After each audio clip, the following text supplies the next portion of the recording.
Alright, today I have a story to share with you. There was a certain man in a certain village. This man heard that the king of that village is a womanizer. He just heard it, that people were saying that this man is a womanizer, this man is very wicked, he's this, he's that. The name of the king was Mr. Jiman. So this man started spreading this bad news across the village, telling people that Mr. Jiman is very wicked. Mr. Jiman, the king, is a womanizer, so nobody should respect him, nobody should do what he says or he asks them to do.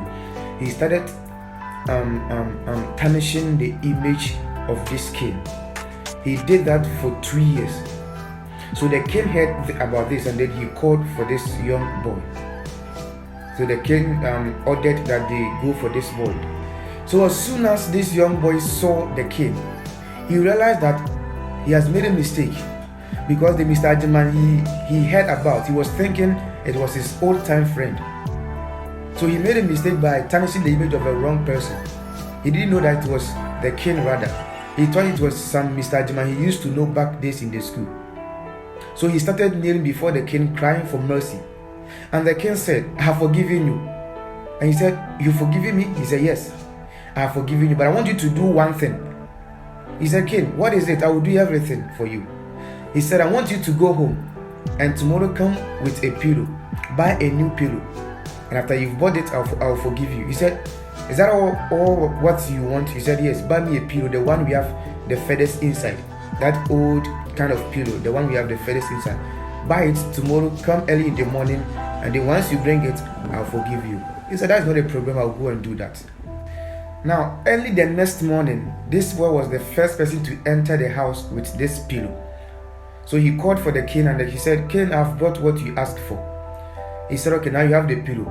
I want you to go to the end of the village and just destroy this pillow. Just go with the knife and then cut it to pieces, and then take out all the feathers, and then bring only the cloth, the cover."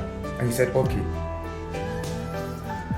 Now this young boy went at the end of the village.